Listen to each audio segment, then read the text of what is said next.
सही कथन है। पहला कह रहा है चंद्रगुप्त द्वितीय का वास्तविक नाम देवगुप्त था। दूसरा कह रहा है वत्स भट्टी चंद्रगुप्त द्वितीय के 9 रत्नों में से एक थे। तीसरा कह रहा है वत्स भट्टी ने मंदसौर प्रशस्ति की रचना की थी। चौथा कह रहा है मंदसौर प्रशस्ति चप्पू शैली में है।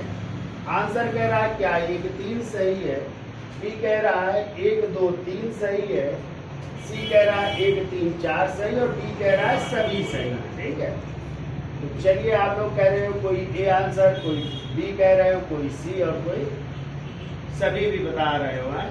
तो चलिए देख लेते हैं क्या सही है। तो देखिए चंद्रगुप्त द्वितीय विक्रमादित्य का वास्तविक नाम देवगुप्त था, ये सही है। तो इनका नाम देवगुप्त भी था, देवराज भी नाम मिलता है, देवश्री भी नाम मिलता है। ठीक है, लेकिन देवगुप्त भी इनका नाम था, ये सही है। ठीक है, क्लियर। तो देवगुप्त, देवराज, देवश्री ये सब नाम थे। उपाधियां भी हमने पढ़ाया है, विक्रमांक, विक्रमादित्य, नरेश चंद्र, परम भागवत जैसी उपाधियां थी। ठीक कह रहा है क्या वत्स भट्ट चंद्रगुप्त द्वितीय विक्रमादित्य के 9 रत्नों में से एक थे। तो आपको पता है चंद्रगुप्त द्वितीय विक्रमादित्य के दरबार में 9 रत्न निवास करते थे और इन्हीं 9 रत्नों में से आपके संस्कृत के महान विद्वान कालिदास भी थे। ठीक है, वराहमिहिर भी थे, छपड़क थे, शंकु थे, बेताल भट्ट थे ना, और आपके जो है अमर सिंह थे। ऐसे 9 रत्न रहते थे जो कहाँ पे रहते थे, उज्जैनी दरबार में। तो वहां पे जो है इनका नाम नहीं है, यानी वत्स भट्टी चंद्रगुप्त द्वितीय विक्रमादित्य के 9 रत्नों में से नहीं थे। अब जो है वत्स भट्टी कौन थे, तो वत्स भट्टी ने मंदसौर प्रशस्ति की रचना की है।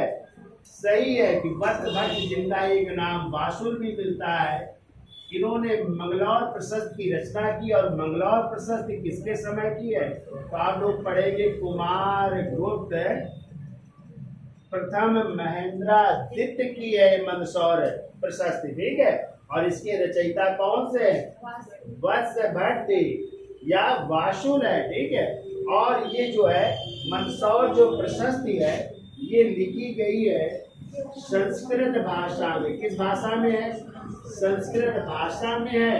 और इसकी यदि शैली पूछी जाए तो ये वैदर्भी शैली में लिखी गई है।